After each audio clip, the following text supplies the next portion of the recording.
So there's a lot of talk on the internet about a new G.I. Joe movie, and a lot of people in the community seem to feel that in order for the brand to survive, that there must be some kind of a push for media. There has to be movies, there has to be a TV series, or whatever. So we have Paramount is making a new G.I. Joe movie, G.I. Joe Ever Vigilant. It is the Snake Eyes origin film. Let's talk a little bit about the current state of Hasbro. As of right now, we have no G.I. Joe stuff coming out from Hasbro. There are plenty of licensed items coming out. We have, in the past, and currently, we have things like the little loyal subject figures. There's all kinds of different places are selling vintage G.I. Joe art on T-shirts. You have pop vinyls. People, the pop vinyl community is huge.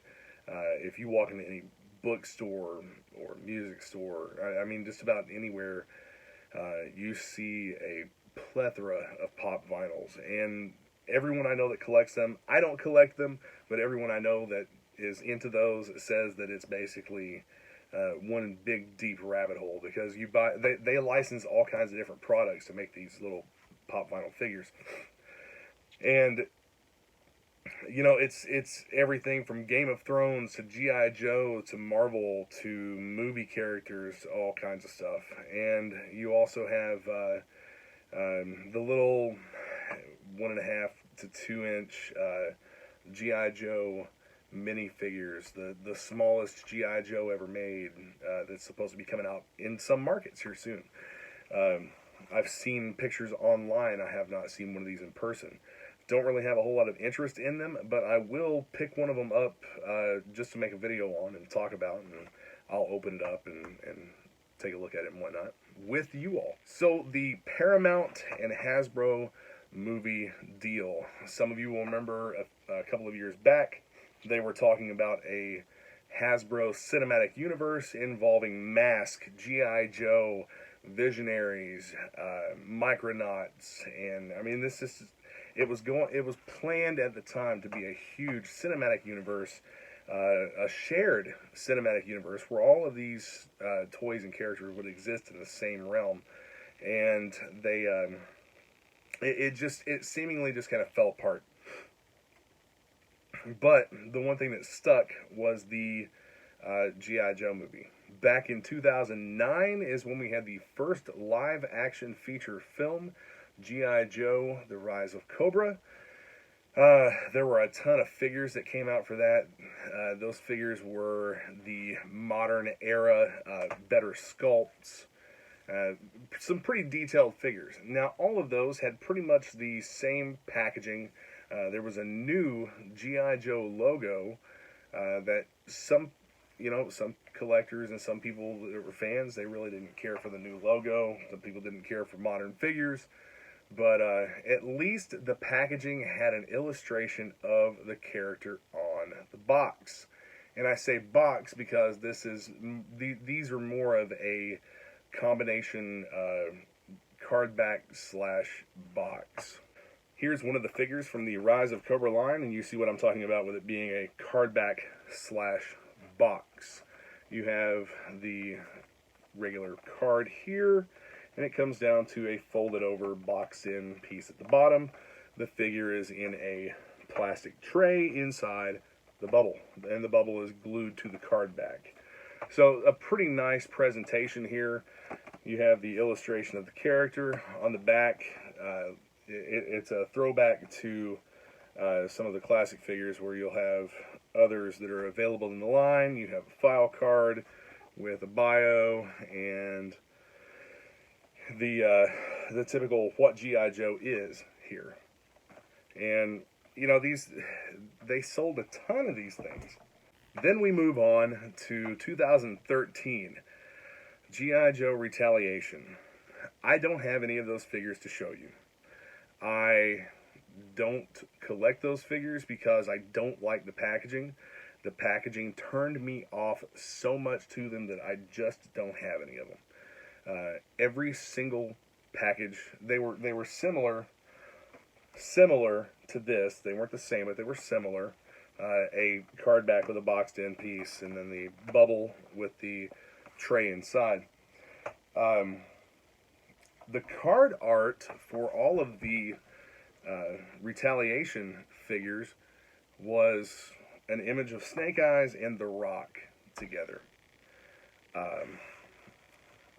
I love The Rock. I love just about every movie that guy's in. He's a fantastic actor, and they really went all out for putting high-profile stars into GIJoe Retaliation. And I think that really, I think that helped the film out considerably. It grossed over $300 million worldwide. It had Bruce Willis. It had several other different high-profile actors, but it reminded me more of an Expendables type movie, which I like the Expendables movie. I think the Expendables movies have a good formula, and that something could be done with maybe something like that for G.I. Joe as far as building a film franchise. Overall, neither of those were great movies. Some people absolutely hate them. Some people like them just because of the fact that they got to see new interpretations of some of their favorite characters brought to life on the big screen. I'm one of those people. I liked that aspect of it, but I also think that they were shitty movies and they could have been done a whole lot better. Retaliation was definitely worlds beyond The Rise of Cobra. The third movie installment, the third film installment of the franchise. We are not clear as to whether this is going to be a reboot or if it is just a prequel or just if they're building a universe. But the next movie comes out October 16th, 2020, and it is called G.I. Joe Ever Vigilant. That's one of the working titles that we've been seeing pop up, and it's also the Snake Eyes solo movie. So, three of the characters that we have confirmed so far, three of the actors, we have GIJoe to play the Hardmaster, who is Snake Eyes' mentor. We have Andrew Koji as Storm Shadow. Storm Shadow is Tommy Arashikage. And we have Henry Golding playing Snake Eyes. And one of the things that I want to touch on here is something I've seen popping up on Facebook, popping up on different social media outlets, and different media reporting outlets as well. But Snake Eyes, as we all know him, was a blonde-haired, blue-eyed American that was disfigured in some way. He was disfigured originally in Vietnam. After that, it's kind of if you do a modern take on it, this movie's probably going to involve something happening to him in the Iraq War or the war in Afghanistan, something along those lines. But race and appearance, he is an Indonesian actor. A lot of people are upset because they're not getting the blonde-haired, blue-eyed character that we are all used to. Some people also point out the whitewashing of Asian characters. Well, he's not an Asian character, but he is originally an American that is trained by Asian ninjas. That's a common theme that we see throughout all kinds of movies and comics and stories and whatnot. But I don't have a problem with the race change. Chances are it's going to build a different kind of story, and I'm okay with that. As long as it is done well, that's all that really matters to me. Other people's opinions will vary on that. Now, are we going to actually get a legitimate background for Snake Eyes? Are we going to get a glimpse into his past and, maybe real name? Is the backstory going to change? Is he going to be an immigrant. We have no idea what the storyline for this is going to be. I just hope that they do the story well. I hope they do the story justice, and I hope that this movie is a step above what they've done in the past. I know that they're making an effort to appeal to the Asian market. They want to appeal to the market in China, and that's one of the things that movies have to do in order to be a worldwide success. As part of the collector community, we all want everything to be just as it was in the cartoon or the comics or whatever we're used to.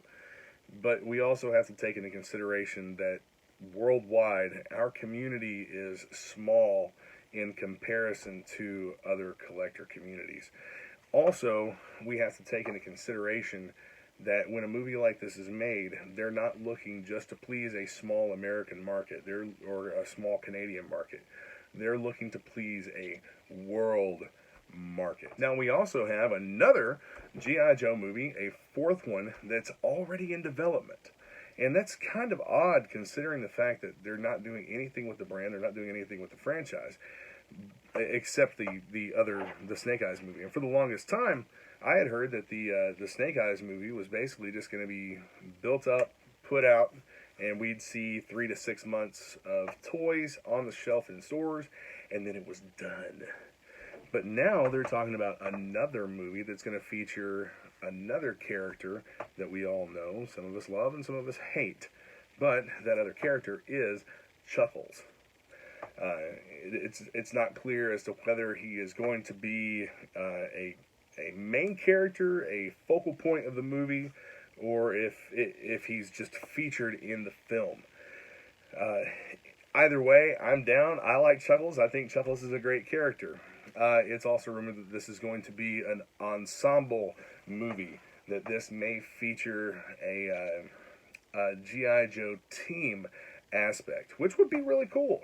I have my own ideas about what should happen with G.I. Joe as far as a team-oriented movie, and it's probably not what most other people would really want to take into consideration. You know, I was a huge A-Team fan when I was a kid.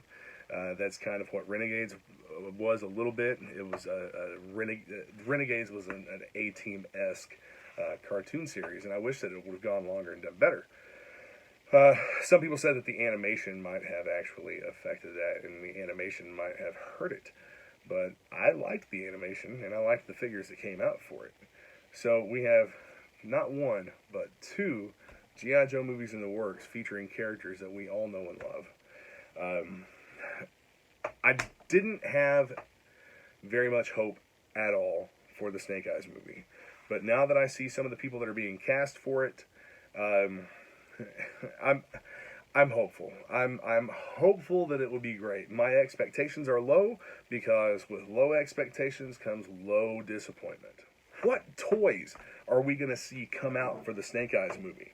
What are the toys going to be? I've seen a lot of questions asked as far as people wanting to know if there will be vehicles, if it will just be figures. Will they be modern? Will they be O-ring? What scale will they be?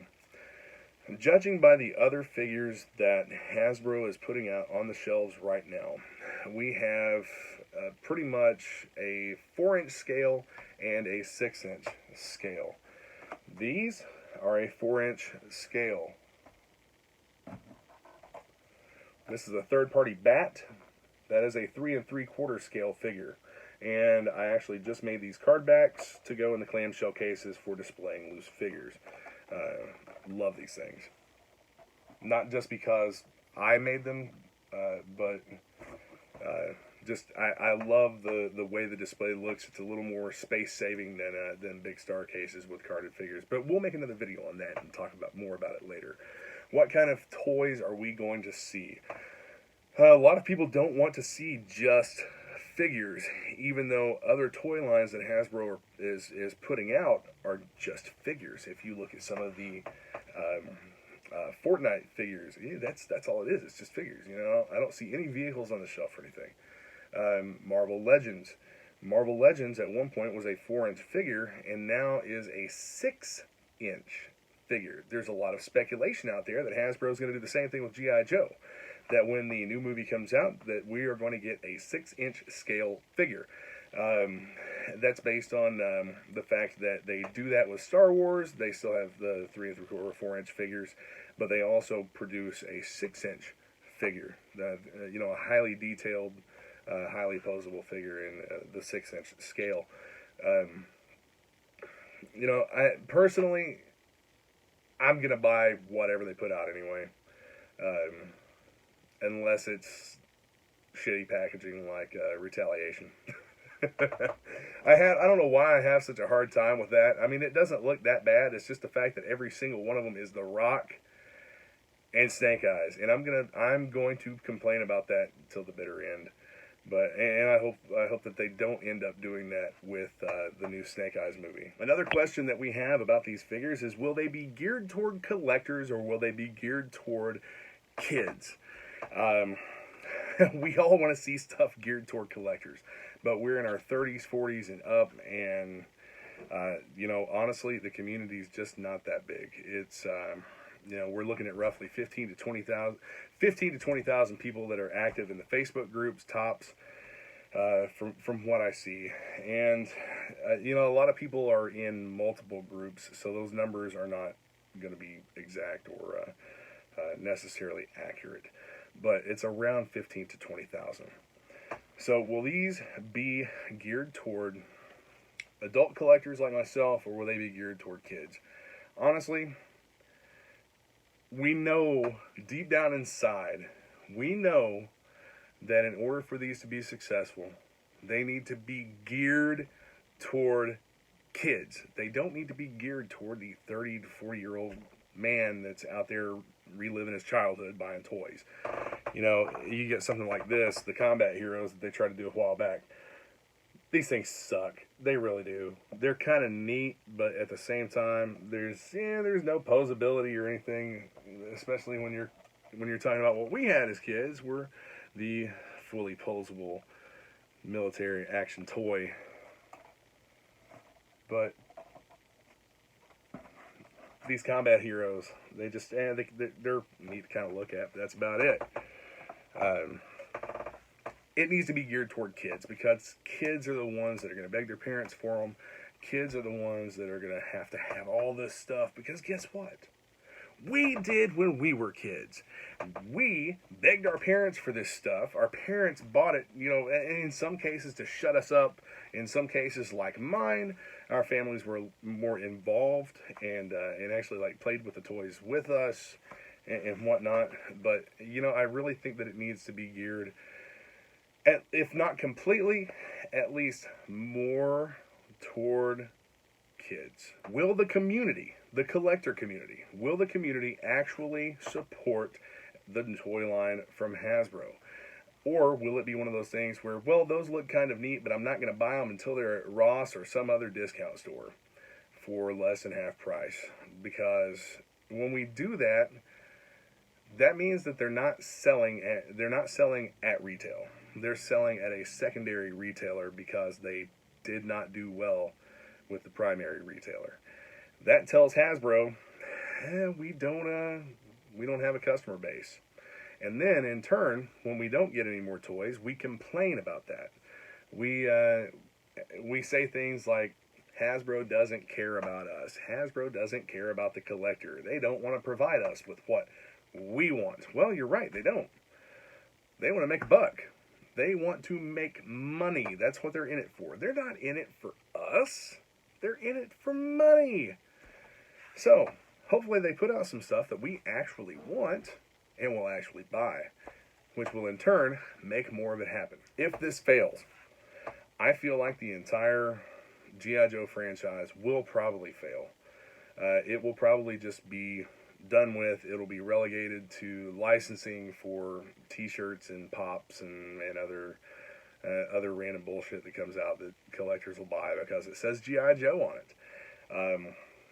This also brings me to another point. There are people in the collector community, and this is not a dig on them, but there are people in the collector community who are die-hard O-ring fans. They will not own a modern-styled figure. They want nothing to do with them. They think they're junk, which in some cases they've been proven to be junk. Not all of them, but some of them get loose and, they're floppy.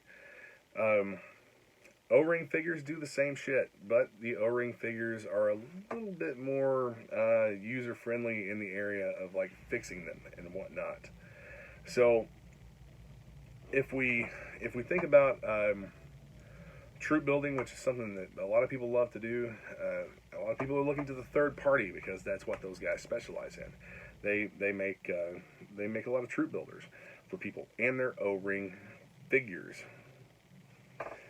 For some collectors, it's either vintage until they have absolutely everything, and then they're just done and kind of bored with it and whatnot. And you have others where collecting has come to rest in the third-party market for O-ring figures. People that are wanting new figures that are O-ring typically turn to the third-party market. I love the third-party market. There's a ton of really cool, badass figures coming out from the third-party market. One last thing that I want to talk about is reissues. So we have Hasbro bringing out all kinds of stuff for reissues of toys that we had when we were kids. And these are geared toward us. These are geared toward the collector. Transformers. Transformers being the main one here. Transformers has a huge worldwide customer base. A huge customer base. Huge following. Fan base. They have reissued G1 Transformers. These are sold at Walmart. The packaging looks like the original 1980s packaging. The toys look the same, similar. Construction's a little bit different, less metal, more plastic, and they're pretty expensive. A small Optimus Prime, no trailer, nothing, just the rig, was like $50 on the shelf at Walmart. Soundwave was just released. You have Soundwave that comes with a cassette, and he is $50. $50. The 2-pack of cassettes that go with him, $20. So you're looking at $70 to have the figure and 3 cassettes. Some people are okay with this. Personally, I'm not that into Transformers that I'm going to spend $70 on a reissued figure. Especially when I can get some of the kick-ass, I'll pull this one out here, some of the kick-ass new Siege figures that look amazing, and I love the packaging for these guys. These look awesome. $20. $20 versus $50 for one of a similar size. I feel like reissue figures for G.I. Joe, if the movie does well, it's something that we might see in the future. I don't see it happening before, but if the movie and the merchandising for the movie do well, then I think that we might get to see some of the reissued G.I. Joe stuff from the early 80s. Maybe even some of those OG-13 figures coming out. One of the problems that exists in this realm of possibilities is the fact that Hasbro is currently hiring people to manage the G.I. Joe brand within the company. You're talking about a dead brand that doesn't have anything happening with it, so they have to staff those positions in order to make something happen. I'm not sure where they are on any of that. I do see job notifications popping up for different things, one of which a while back was a global brand manager. That's something they definitely need. But all in all, to wrap this up, I hope the movie does well. Again, low expectation, low disappointment, but my hopes are starting to climb up just a little bit. Right now I buy a little bit of vintage stuff here and there. I mostly buy third-party figures at this time, and it's all just like trading and buying and selling with friends and whatnot. So, and if you guys have kids, maybe start getting your kids into it. There's some other things that I would like to see happen in the community, but at the same time, I kind of want to wait and see what Hasbro does. So, be sure to hit that subscribe button. Stay tuned for other videos. I have more stuff coming for you, GIJoe.